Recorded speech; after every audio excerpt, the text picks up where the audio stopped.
Welcome back to LA Live. Rachel and DJ Wheat here with the final matchup of Group A. Yeah, our next game features a rematch from early on in Season 2 at IEM Guangzhou. Facing off is China's Invictus Gaming and Europe's SK Gaming. And I think you guys all know about the implications of this matchup. Of course, our casters will go over that in full. Let's introduce our players. They've played decently all day long. As the red team, let's give it up for SK Gaming.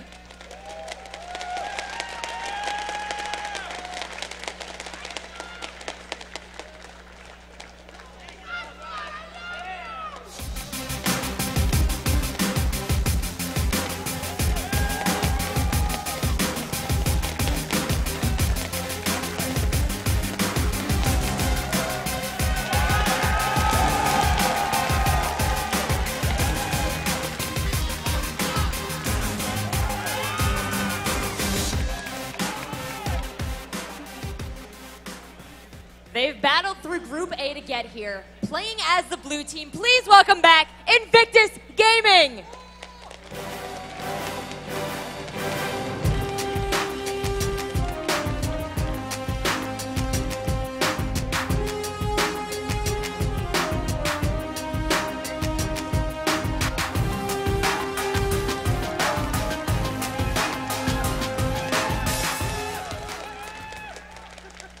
Azubu Frost is through, and this match has the potential for a three-way time. But enough of that. Let's head on over to our casters desk to hear what they have to say. Riv and Freak, give it up.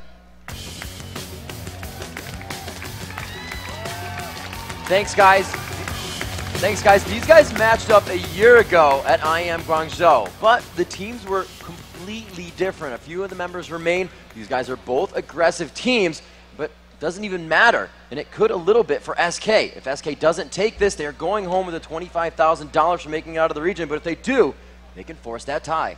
Yeah, and that three-way tie is the hope for SK, it's the hope for CLG, and it's the one thing Invictus is dreading, because if they force that three-way tie, only one of them are moving forward. Invictus, they can just close it out. Great, second place in the group, move on forward. Quarterfinal, thank you very much, no worries. CLG, well, they're actually, funny thing is, CLG is not even guaranteed $50,000. If they do end up closing out the group in second to last, because they've still got to look for that tiebreaker match. SK has all the potential to make everything just so much more complicated than it needed to be at the beginning. This match is so very important for both these teams. And Freak SK rides on emotions. We've seen it from Gamescom, we've seen it from all the other tournaments they've been at, and now here at the championships. Let's take a look at what the keys to SK's win are, their victory here within this matchup. First of all, they're going to have to win the early aggression. We've had it for Invictus almost every time. Yeah, all these teams here, really saying Frost, have been making a lot of crazy moves at the very start of the game. They've always been going into the jungle, looking for kills. It was really how SK beat Counterlogic Gaming Europe in that semifinal match at the European Regional. It's when SK makes moves and just collapses from there and keeps the pressure on, that's what it takes to win. They've got to make those moves, make them work, and then keep that momentum rolling. Freak, it's been a long day. These players have had homework to do while they're here, and they need to utilize that knowledge. So they've been able to research the game online to whatever knowledge was actually there. But now they've watched Invictus play 2 matches. They themselves have played twice. SK, they can look at their games and identify mistakes and figure out, what were the mistakes we made, what were the good things we've done, what picks, what bans, what kind of strategies have been working for us. But more than that, they need to look at Invictus and say, what have you guys done every single time here? Now, they might not, repeat the Jarvan flag in a Valkyrie invade another time, but they have been able to look at this general play style. They figure out that Kid is kind of the MVP right now. He had a crushing game on Corki. He went legendary in the first match of the day. That's pretty awesome overall. That they've got to look at who's the big performers here of Invictus. Can they shut them down? What strategies can they run? They've got to learn from that. All right, so we have our ideas for Invictus, or for rather SK, and what they can do to win the match. Let's head over to Invictus and see if they can answer it through SK, or through their game against SK, and these are their keys to the matchup. First off, they're going to be coming into this game creating a lot of pressure in that bottom lane. Exactly. Kid is right now their MVP. He's been doing all the work here for Invictus, and they want to keep that pressure on. They get him ahead by going for kills early on.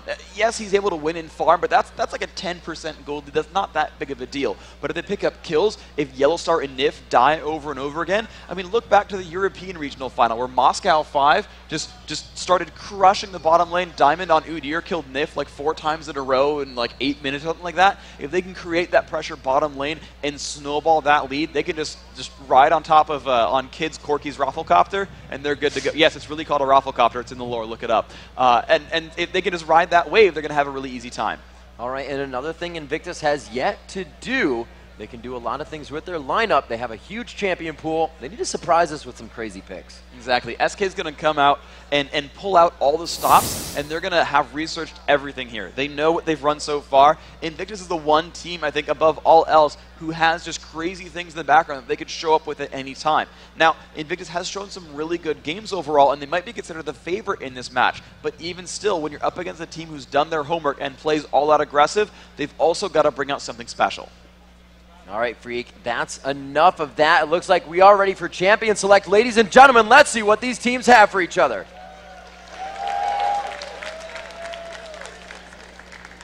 Alrighty, so things are opening up, and you're seeing some pretty respectful bans coming out. Orianna being denied here from Ocelot. York and Vladimir, they're really trying to deny a lot of options. They didn't like the York that came out earlier when we saw Invictus versus CLG. It really shut down Boy in that top lane, and they want Kevin to have a nice, easy time when he's playing, and they're shutting down that Vladimir away, that ambiguous pick that, again, PDD can swap with Zitai, and they don't want to leave those options open. IG, interestingly enough, I think they're trying to force something with with Shen or Ezreal. By banning Alistar, there's 2 other really high-profile picks left, and that's Shen and Ezreal. We see if SK wants to leave one on the table or just ban one and give the team the other. This is actually a very important ban here. I don't know if they're quite expecting this. And the one final Sona ban going out. Is this ban targeted, or are we going to see this coming in so they have to pressure a different pick? I think they're playing the pick game right now, because blue team right now gets 1 pick, but then the purple team gets 2. Yet that Shen's going to come out. It's going to be Ezreal and probably their second favorite support. Nif's been playing Janna a lot. He loved that champion all throughout that regional. Like 80% of his games are with Janna there. That's a pretty likely pick here, unless they've decided, you know what, the support wins have changed. We've got something else going on. I would honestly expect Ezreal here. Otherwise, this doesn't make a lot of sense. If they weren't going to try to deny Ezreal from Kid, who was doing amazing with that champion so far. Oh, I'm completely wrong on both counts. They're actually going to rush that top lane out with Jace and grab Nunu as a jungler or maybe a support. Yes, they are going to do that very nicely. Jace, for that top lane, you said Nunu support and whatnot. This is kind of pokey for them if they continue the comp we're thinking of. How is that going to work out against Kids Ezreal? And that top, we're going to have the PDDs at Aurelia. Yeah, it looks like Aurelia right now. And actually, now that they grabbed that Nunu, I get it. If it's support Nunu, the one bad matchup that Nunu really has there is against Sona. The Ice Blast Harass just gets healed over and you can ignore it. The long-range poke that comes from Sona, Nunu doesn't have any recourse for that. He can't heal his teammate up. It makes a really risky situation. I actually like, though, SK's bottom lane, the potential for the bottom lane here, because they've got Nunu, who wants to just kind of fight. He's going to Blood Boil a teammate, Ice Blast the opposition, and they're just going to get into battles. And it's not going to be very hard for SK to win a straight-up fight. Invictus, they just picked up Leona, which is an all-in. She's going to dive in, stun up a champion, try to go for a fight, a hardcore fight, and follow up with Ezreal. But I think as far as just kind of fighting a 2-on-2 little tango, I think Nunu outperforms Leona there. So as long as they pick a good, high fight potential AD carry to team up here in this bottom lane, I like SK's bottom lane chances. Now we know that they've got Jace there. The thought here on Aurelia is weird because I think they already have their top laner. Corky is a really, really good pick here. That's exactly what they need. That Corky, okay, they're just doing all kinds of... I'm just going to stop talking about potential picks here. But they've got a very heavy all-in here from Invictus. They've got a lot of diving combos, and now this composition makes a lot more sense. They're going to put Udyr into the jungle, Nunu on support, Jace up at the top lane, and that Nunu Corky bottom lane I think is going to have a really, really good time against Leona Ezreal. I like SK's bottom lane right now.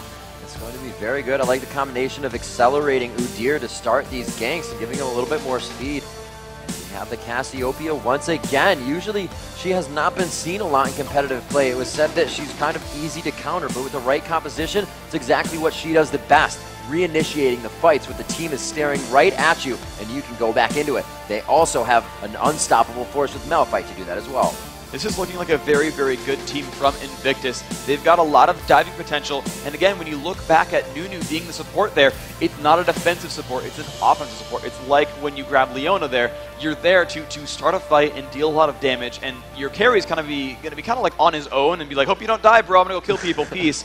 And that's a little bit risky for Yellowstar. And so what Invictus have done when they have Leona and Shen and Malphite is a lot like their first team comp with Jarvan, Nocturne, and Leona. Corki's going to get dunked on a whole lot here. With those lock-ins in place, they can send 3 people in to dunk on Corki, and his life's going to be miserable. And back on that front line, they've got Shen to stand united back on a teammate, Cassiopeia the counter initiation with Petrifying Gaze, and then Ezreal just so kitey in general. It's going to be hard for I guess it's not going to be Z, it's going to be Kid. It's going to be hard for Kid to really die here unless SK pulls out some kind of crazy dive composition. So now they've locked in their final pick here on Karthus. Wow. It's a very big change of pace for Ocelot. Now we did see, of course, that Karthus the very first time around when they played against Azubu Frost didn't quite work out for him, but it seems that Ocelot finally wants to play Karthus again instead of being that permanent ban. So adding that champion to his roster does help them in champion select overall, but the difficulty here now is how are these team comps going to work? There's a giant dive composition now here that can shut down Yellowstar's Corki, and that could be very, very scary for him because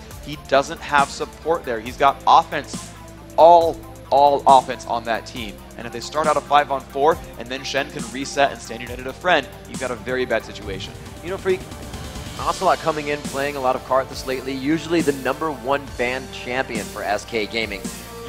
I really saw an Orianna for that team. You have Blood Boil, you have Acceleration Gate, you will be able to shield Corki. As you said, the other team is just going to jump on him and dunk him over and over again. And you can utilize all of those to really put yourself on the top or shield somebody.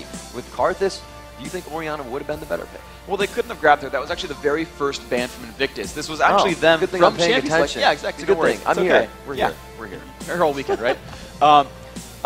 So that was really, I think, Invictus knowing the strategy from day one, where, you know, just like the very first game, which I think they could have had against Frost and come out, really, really strong there, is they knew they wanted to go really dive heavy. By first picking Shen, they denied that global shield. By banning out Orianna, they denied, a lot of that safe, protect the X, champion there. So, and honestly, with Vladimir banned out, they're not going to run double AP. It's like, sure, let's go a bunch of bruisers, let's dive onto enemy champions. And I think anytime you put Leona in the mix, I think that's the right way to play it, because she can initiate the fight, and as long as you get 2 more dive champions on that roster, you're going to start fights, and someone's going to drop out really, really fast. SK actually choosing that Nunu grab for an offensive support does leave Yellowstar available to some very rough situations. Now, maybe he can channel his inner Captain Jack. I don't know if you guys saw that video, but he breaks like 5 ultimates he flashes them out. No, sorry, he spell shields Malphite ultimate as Sivir, flashes Morgana ultimate, Quicksilver sashes. I forget what the next, it might have been like Leona or something like that, and then cleanses another one and just like gets out from an entire initiation combo. Now, being Corki, he's got Valkyrie. I don't think he's bringing Cleanse into the game, but he might bring something like a Banshee's Veil or a Quicksilver Sash, so he might be able to withstand some of the aggression that was coming out, but it's going to be very hard for him to dodge Malphite's Unstoppable Force, and the rest of that combo that follows up is going to be risky as well. But even if Yellowstar does die, they might still have what it takes. They've got double Bruiser here with Udyr and Jace putting out a lot of damage on the front line. They've got Ocelot on Karthus, where if you spend your initial burst trying to kill Corki, then you have not spent any time trying to kill Karthus, and he's going to wreak havoc throughout your team. They've got an exhaust there. They're going to have one on Nif, on Nunu, and they're going to have one on Ocelot on Karthus. So if they can land 2 exhausts in a row onto Kid's Ezreal, he won't be putting out any damage. Illusion would have burned all of his cooldowns. Xiaoshiao's not going to be putting out a lot of damage once he's already used Solar Flare to try to combo out Corki. So you might see these fights kind of turn like we saw really with Frost versus Invictus, where they kill one champion, but then someone else carries it through. You might see that repeat again, because you've got a lot of hyper carries available to SK.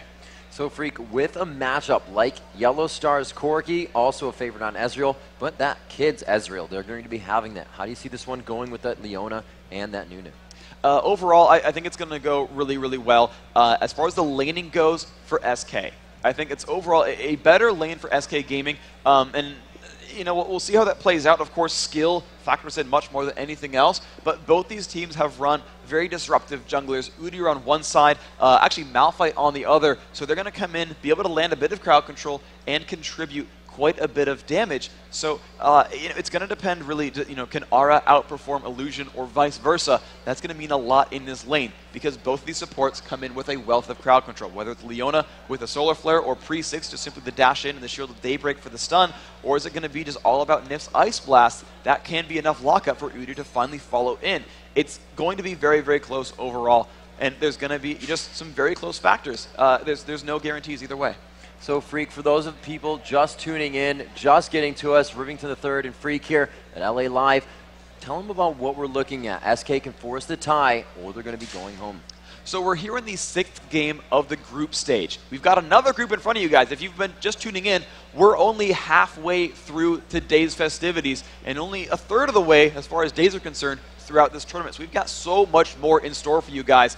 We are seconds away from this game starting. Group A about to be finished out. SK looking to force a 3-way tie to keep themselves alive. Guys, are you ready for this game in the audience?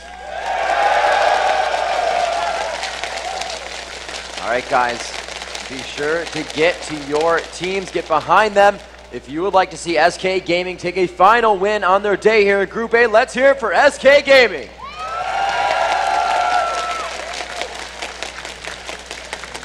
If you want to see Invictus close it out and take second place in their group 2-1, let me hear you for Invictus. All right, guys, and we are jumping into the match now. Your red team is going to be SK. Blue team, Invictus Gaming. These teams have pretty considerable level 1 team fights here. They definitely have good crowd control, but that Shen taunt and Leona is going to be scarier on Invictus' side, so we can see the cautious play coming from SK. Now, last second swap actually came in from Invictus, then PDD to the top lane on Malphite and Illusion into the jungle on Shen.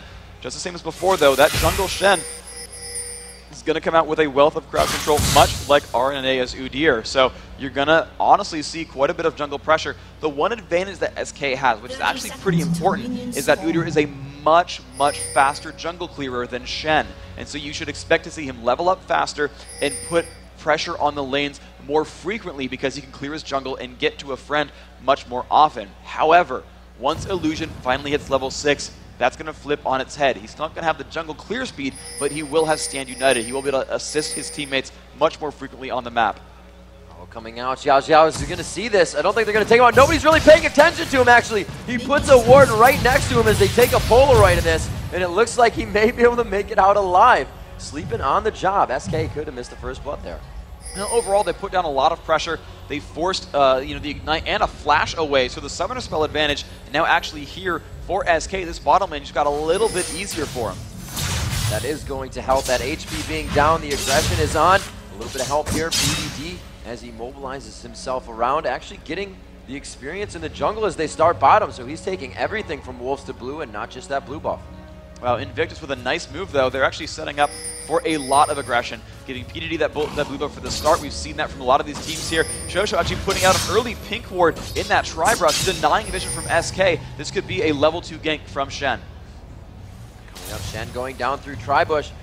That early ward is theirs. They have one in the river. If they can push this lane enough, he can come up through the forward brush, but they're going to see him now backing off. That Valkyrie should be on Corki. No, he's level 1. He may not have it, and he's forced to flash out to get the taunt down. The exhaust has already been thrown. The heal from Summoner comes out, and he gets himself out alive, preventing first blood. Good flash, good Summoner heal. Yellowstar had his finger on the flash button, waiting for some kind of animation from Shen, but that animation was Vorpal Blade, not Shadow Dash, so we got kind of juked out there. Illusion landed that stun. If Kid had still had Flash up, or sorry, still had Ignite up, that Ignite would have overridden that Summoner heal and pretty much chunked down Yellowstar and might have guaranteed them first blood. It might have been worth diving for, but in the end, that actual level 1 engage really worked out for SK. They burned enough Summoners that Yellowstar was able to escape from that situation because he had actually saved all of his. A really nice super early ward stops RNA from having any fun top. And it looks like PDD, he's going to know that PDD is just staying there farming slowly. RNA returns to the jungle. We'll have to look for movement here from Cassian mid. I don't know if they're really going to want to throw them out of the lane right now and make this happen, but we do see Karthus is moving up for a little bit of help for them. This may turn into a 3v3 or 3v1. And what they're doing here is actually having Jace shove that top lane really, really hard to set up an early push here onto PDD. They've got Karthus from the side, they've got Udyr from the side. Kevin is going to keep shoving as hard as he can. He'll have a big enough minion wave that they can take the turret and really just jockey for position here. Zatai taking a very dangerous route, and he chooses to go back. There hasn't been any movement top, so he says maybe I shouldn't chase. But this could be the demise of PDD here. With that blue buff, he may be able to make it out here. He does have his cooldowns to grab some movement speed from Q, and he really plays that one well, just putting himself on the left side of the turret, so it actually denies movement from the team. That was really, really nice overall. Tanked enough damage, was able to dodge everything. Now, he did have to flash. Once Udyr finally initiated that fight, he said, okay, you've got turret aggro. You can't chase me. I'm going to buy a few seconds by flashing down. It only takes about a second and a half to walk the distance that it takes to flash, but that was all the time he needed to spend. Yellowstar, though, in a tricky situation, and Illusion is waiting at the bottom. Illusion sitting on his own ward. That one has been taken out, actually. Yes, that's a vision ward. Flashing, and he just misses it. He's going to get slowed down, but it does not look good here. The Ignite is on. Nif makes it out, and he gets first blood as it turns around onto Illusion. They will follow here. It looks like they continue to farm, rather. That was really good vision by both of these players, actually. Yellowstar and Nif both realized he was going to take a lot of damage from that turret on the engage. They simply turned around on him. That last Ignite tick there to close the deal. And Yellowstar narrowly escaping that flash shadow dash. I mean, he really expected to hit that. That was honestly just an unfortunate mistake there from IG. The Zenith just missing, forcing a little bit of mana out of Yellowstar, though. He's going to have to be careful as he gets to this turret. However, he is a bit tankier than that Ezreal, running that defensive masteries. Well, he's going to be still in a little bit of a tricky situation. He's getting pushed around just a bit. And, you know, the poke is still going to be here. Even though they've given Nif first blood, it wasn't giving Yellowstar first blood. Lizard buff on a Corki is going to be incredibly frustrating to lane against. With Nunu, it's really less that way. He's melee range. It's harder to apply that buff. So it's really kind of a non-factor in most situations. You can see Zitai getting harassed in mid. Very low on mana. Finds RNA coming down from the top side of the brush. But now they have a location on RNA. The jungler, again, Illusion using this to their advantage. And he says they probably won't expect this once more. I just won't have flash this time. Getting slowed down. Nif maybe taken down this time. Second time's a charm for Invictus Gaming. Nice gank there, and that is really the jungler spent, or not the jungler really, but actually the support, Xiao spending so much money to constantly vision ward that river and that lower jungle to make sure SK does not have vision on what they're trying to do here. And they are absolutely focusing that bottom lane, trying to get Kid farm. Right now it's working, up 50 to 33 in minions. With a flash down bottom lane, Yellowstar looks to be taken down, and the 3v1 is just too much for him. Pure aggression from Invictus right now, Freak. They're really starting to turn it on. That's exactly what they've wanted to do from second one, is go for fighting all the time, every time, and constantly going for that kind of a battle. Kevin putting on some nice pressure to PDD. Right now, he needs to be the saving grace, and he's doing that. 47 to 28 in minions. You know, the unsuccessful tower dive still worth it overall because he is winning this lane. Very, very good for him. But the problem is Kid is on his way to being a total menace. That minion advantage we talked about top lane is considered the exact reverse for that AD carry, and you've got a scary situation on both sides. We'll see if PDD can push this one out. You have backing from Jace. Want to see what Kevin gets for himself. He does have the Dorans for a bit of sustain, and he only has 700 gold on him. Looks like he will go for a Vampire Acceptor to stay sustained in lane. This is not going to be an AP Malphite. We see him going for a regular build. Bottom lane is seeing a little bit of pressure. Looks like Leona trying to ward his Nif. Just playing mind games right now, staying in between himself and his AD carry. Just trying to absorb any damage that could come out. And then once again, the Vision ward is down. And Illusion sets himself up for that 3v2 this time. It's going to be on Nif once again. Yellowstar is just going to Valkyrie out of this one. So usually you go for the AD carry, but they may just focus Nif. And Nif's the only one without an escape right now. Yellowstar has heal, flash, and Valkyrie all up. Aura, oh, this is so good. This is the counter gank that SK really needs here. If they can bait this fight out, Aura is going to sneak into the brush, but he's going to get spotted by Xiao. It's not going to be a fight, but here comes Illusion. They do go on to Nif. It could have been miscommunication. A lot of pings were going out saying Illusion was there, and he wanted to taunt so his team could get there. They realized the situation was not going to be advantageous. Everybody backs off. You see him pushing the tower. Jace, pretty easy time farming at the turret, knowing the method to the madness to hit it. Looks like Udyr running back up top. Great wards right now from Invictus Gaming, holding off that rave section, but right now we see Udyr, Arne, waiting off in the distance as he turns around again. Going from each lane to each lane, finding unsuccessful ganks is not going to help. This is not looking good for Asa either. They're taking a bit of harass there from Cassiopeia, but Shout behind his turret, he is going to be safe here. Did save his flash as a result, so no really big deal. But now there's an interesting kind of twist of fate here. So Invictus has spent almost 400 gold on vision wards, clearing out the wards at bottom in order to kind of set up those ganks. And they were successful, of course. You're seeing a 400 gold lead and a 1 kill lead for Invictus as a result. Aura, however, invested in an Oracle's Elixir, which as long as he doesn't die, will actually pay dividends much more successfully as this game goes on. He's waiting in the bottom brush to try to start a counter gank here, or just try to bait in the opposition. You can see SK really trying to poke in on the kid to get Leona to actually engage this fight. It looks like a lot of the lanes have actually gone back before they're able to finish that gold generation item. Udyr coming through quite fast, and it's only going to be for a ward clear, but aggressive ward clearing with Bear Stance. Just gotta love it. Yeah, well, but they managed to blind the enemy team. That's super worthwhile. They're pinging out all the possible ward locations. Aura can get himself rich pretty quickly by just sweeping out wards right here. As long as he does that successfully, it's going to be really good for the team. Udyr right now is going to be a crazy big menace around the map if he can keep moving. Zhao getting some hits down. True Shot Barrage goes out. So much damage on the Nip. He will for sure drop in this fight, but the Requiem coming down. IG still looks pretty good. They are going to contest on a few more shots, and we see as well, the Vorpal Blade taking him out, taking that one away from Kid, but Yellow Star falls. A 2-for-0 despite Requiem, despite Aura being nearby. It was mostly that shield from Shen really saving the day, and that's exactly what it is. Illusion finally hit level 6, and just in time because that fight had just started there. That was a huge move. Bottom lane will be pushed. We're going to see your first turret dropped here. The pings are onto RNA, and they say, yes, we can get him, but he runs just out of Zenith range.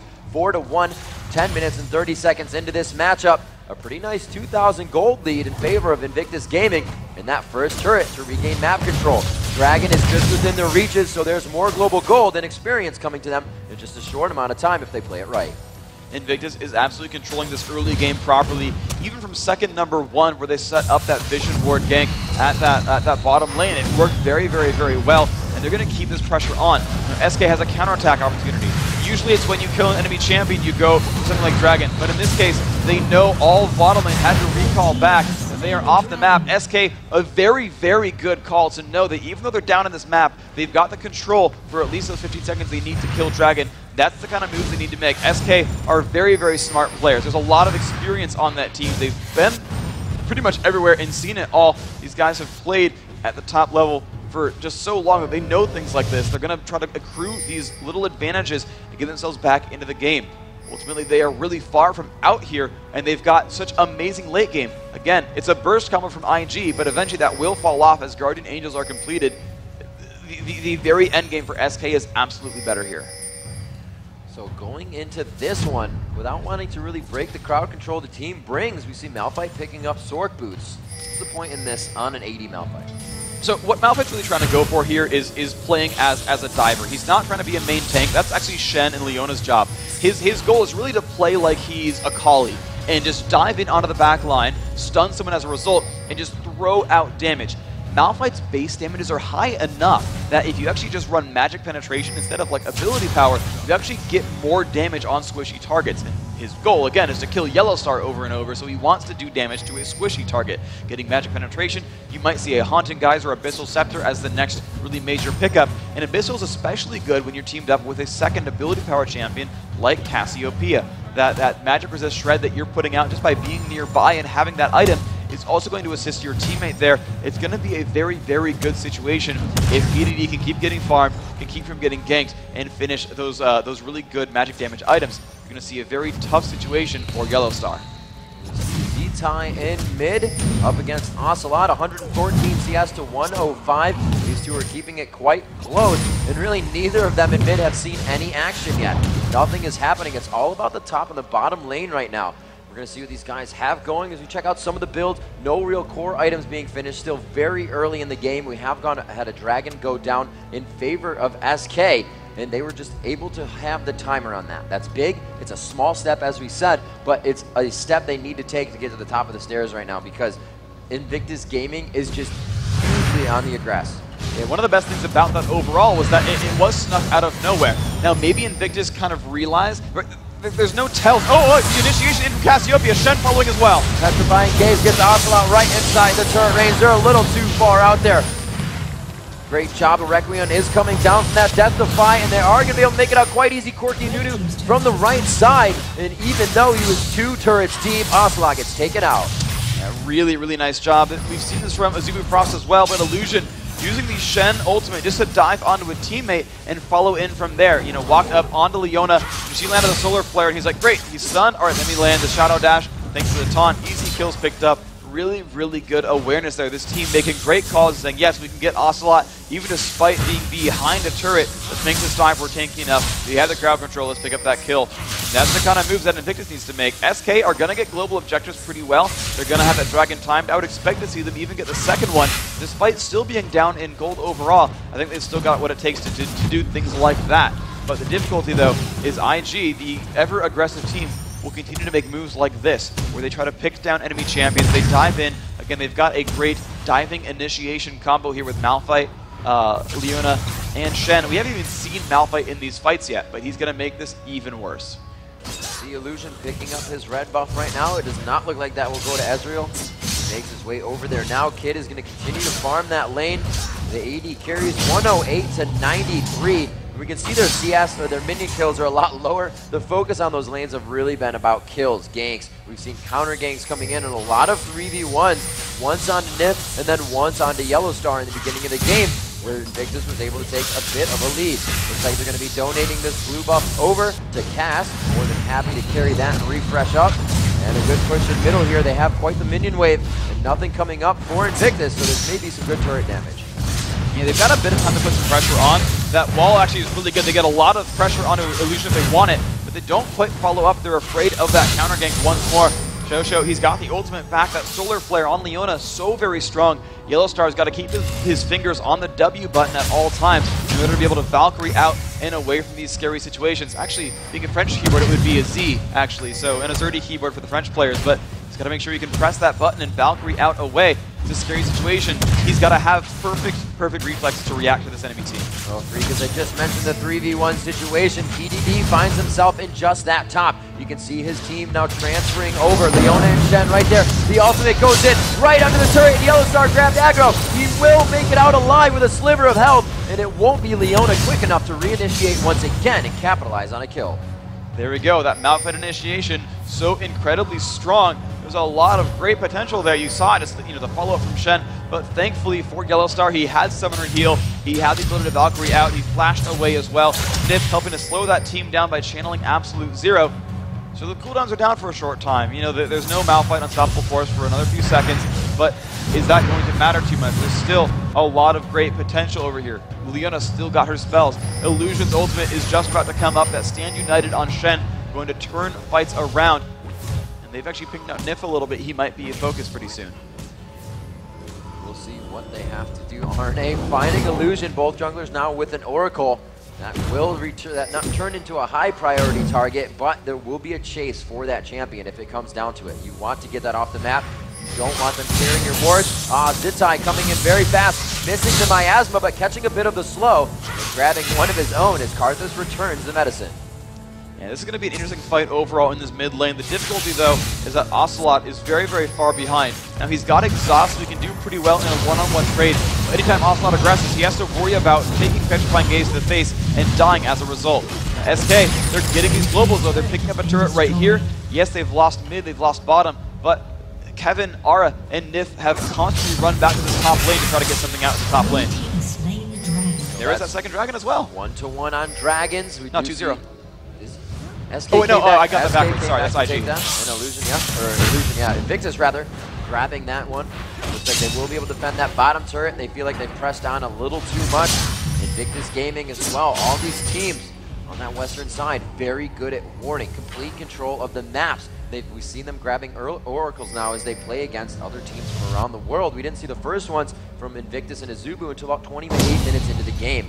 So we now see them grabbing those a little bit earlier, understanding that map control, but still keeping that aggressive game that they come with. Yeah, IG's going to keep really putting their boot farther and farther down on SK's neck right there. They've got them in a pretty good situation. It's a 4,000 gold lead. That's a pretty good margin for 18 minutes. Of course, they're up in kills. That's been the large portion of that gold income, but the minion kills are also really factoring in to this lead here. Now, again, those top laners have never really been in a major team fight. We don't quite know how it's going to fare out. Kevin, really more of a persistent damage source than PDD, although PDD, the great initiator. Initiating in right there, and he gets caught under the turret. It looks like Shen will come in to help here, and he's just going to be there for an assist on his kill, and that's awesome from Illusion as well. It's like Soraka wishing during the fight on bottom. I just want an assist. Exactly. It's just so strong over and over and over. These three champions will keep diving and find kills. And if they're able to kill Jace in a combo, you know they'll be able to kill Ocelot's Karthus or Yellowstar's Corki in a combo. This makes it a very risky situation here where SK has to know that IG's dive comp will kill whatever they try to dive. What SK needs to do is either somehow be immune to that, which is impossible. They can't keep splitting up like this and getting picked off because it will keep happening. They've got to start a 5-on-5 pretty soon and somehow come ahead in doing so. The difficulty though is ING is getting a lot of pressure across on this map. They're pushing turrets all the time, and you know, and they're up 5,000 gold. So trying to fight a 5-on-5 when you're down this much money is very difficult. But it's what SK, you know, sadly enough, needs to do because they will keep getting picked off. They will keep losing turrets, and that's a very scary thing to have happen when you're trying to push to the late game. You need some way to stop. You know, losing champions every 2 minutes whenever the ultimates are up. They need some way to slow that pace down and then get their gold income finally start going up. We have 20 minutes in the match now. Teams really bolstering their items. The core item on Cassiopeia, nice Abyssal Scepter for her, is RNA giving a little bit of harassment to Xiao Xiao on Leona. See that Bloodthirster being finished as well as the quick Sheen pickup. So the Bloodthirster was finished and he bought a Sheen. So that's going to be a huge burst in damage that he gets from that, as well as if he continues the farm, he'll get even more damage per stack on his Bloodthirster. The Rod of Ages on to Karthus. These teams are really getting into their full builds, and the potentials of the team are going to start coming out of their compositions. And in these team compositions, I think Invictus Gaming just wants to keep going for pressure right now. And the good thing for them is that they have Shen. When you have Shen, you've always got the tools you need to put pressure on the map. They can split 4-to-1. He can push one side, maybe the top lane. They can send everyone else you know, on the other side of the map. And they're going to force engagements and just let Shen teleport in and make those fights work really, really well. Now, in the near future, Standard United is still down and on cooldown, so they're not going to split push too heavily and engage too hard just yet. But once he gets level 11, which actually just happened now, that pace actually starts turning up. That cooldown gets shorter. He's able to split push faster and be in more and more of these scary situations. He could get jumped on here, but he chooses to go up the lane, just leaving the Yellow Star to farm on that. Kevin getting chased down here. Ground Slam does a good amount of damage, and he's not really even trading with PDD. He's just pumping through those potions. RNA on his left side, and PDD says, I haven't seen people for a while. I'm going to be careful in this. But the wave is too close, and he wants it still. Illusion coming back down to the bottom lane, and this is that Oracle situation that I was talking about. He may run away, but they are going to super chase this, and there it is. The attack goes on, he taunts right into the wall. He couldn't get it to happen. They're going to lock him into absolute zero quite early, though. The kill coming down, he flashes over the wall. Great positioning by Illusion, but he finds himself in another 3v1 situation, just back and forth from these teams. Unstoppable force, Kevin finds himself in a 2v1, and they are just utilizing pressure all around the map. RNA, petrifying gaze to his backside will only slow. The miasma down as well. Another 3v1, and he's taken down, and Xiao Xiao would have just put the cherry on the top of that. Nice moves by Invictus. Ara just getting caught out a little bit too much, tried to support the team, and was unable to. Really, really good opening setup here. Yellow Star just finishing his Trinity Force. That's going to be a power surge that they desperately, desperately need. Both these teams are without Oracles. This is actually a very good situation for SK because really Invictus is going to be in all sorts of corners of the map. They're going to be very, very spread out around. And so ward coverage becomes very, very important. They don't want to get those lost. We see now that Shen Stand United being used to move and get mobile to Baron. That's another thing of having Shen on the map, or a global to quasi-global ultimate champion. You have a lot of movement and control over everything, especially with the amount of turrets you have down.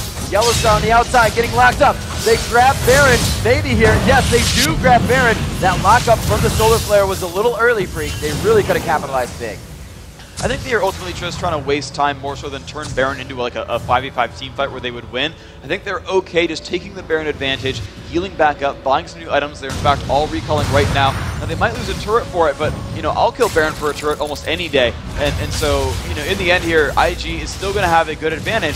SK are still making the right moves though, right? They didn't lose any champions in the Baron attempt. They're counterattacking everything with turret kills, so they're lowering those losses as much as possible.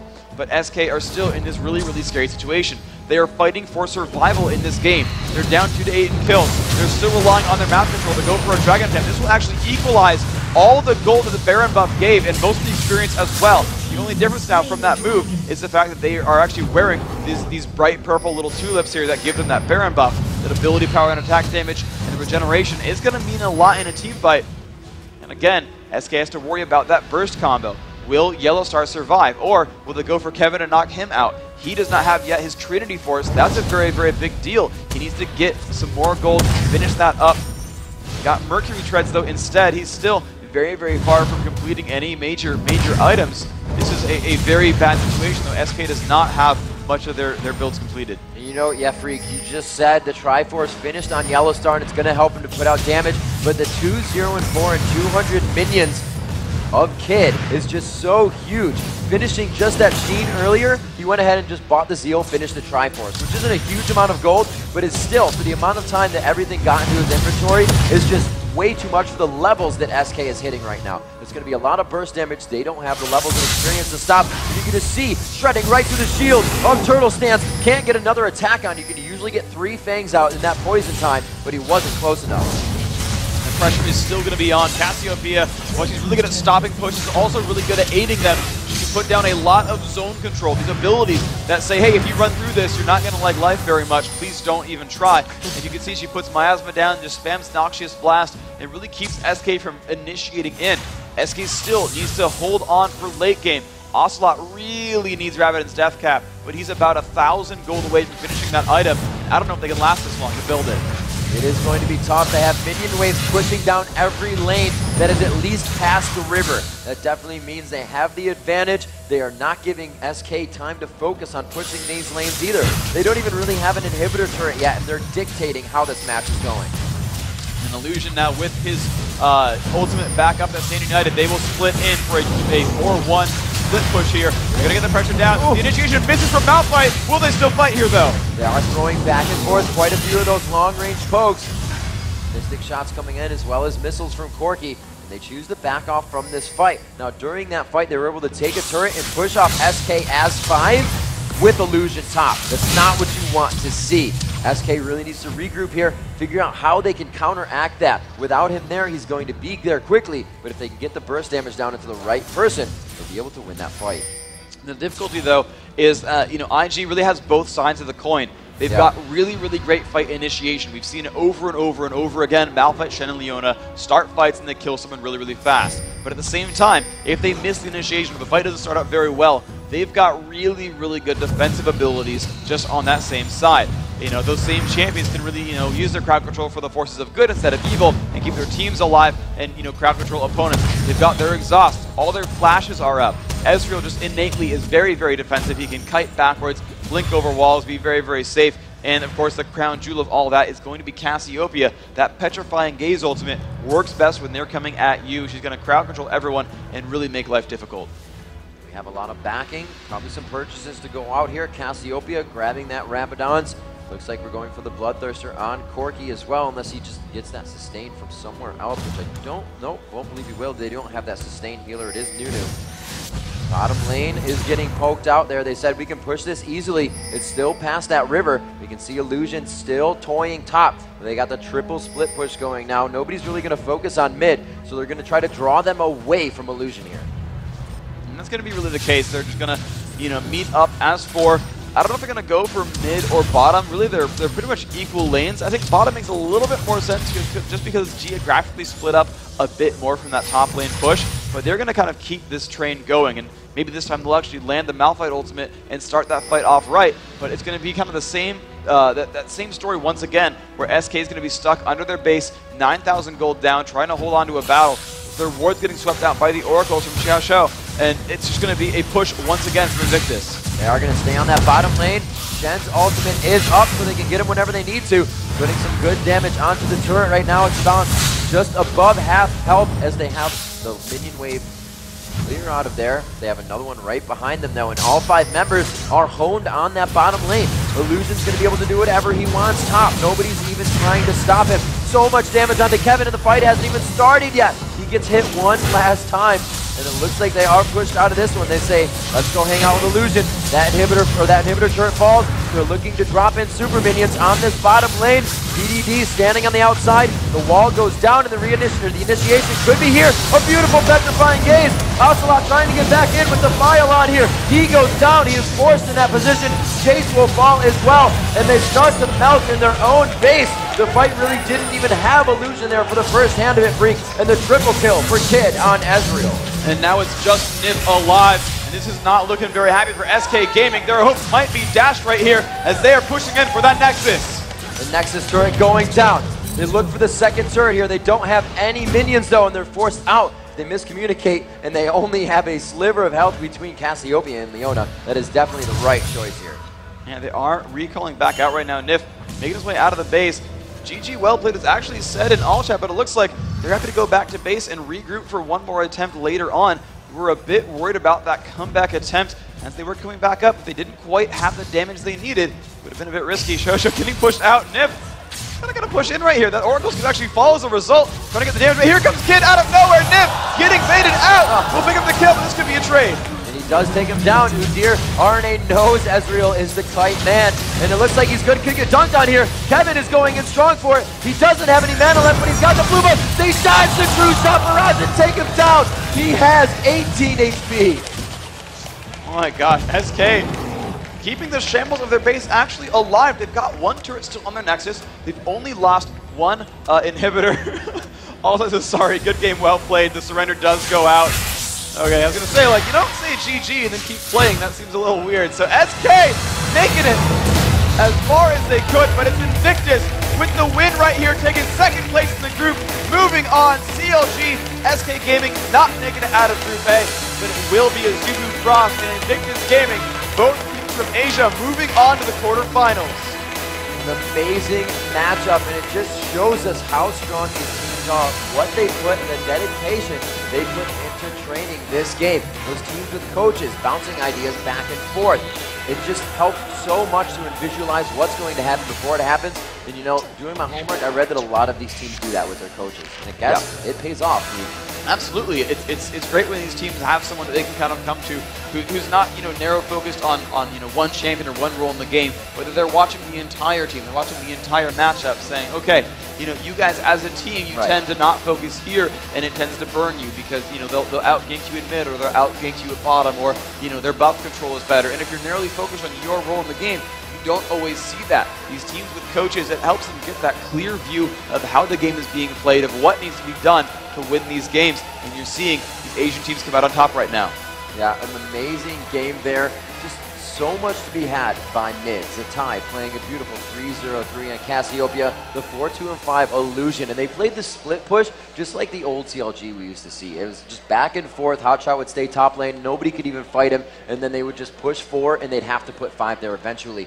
Really, he actually almost went to that top turret by himself as Shen, and that's not the fastest thing in the world.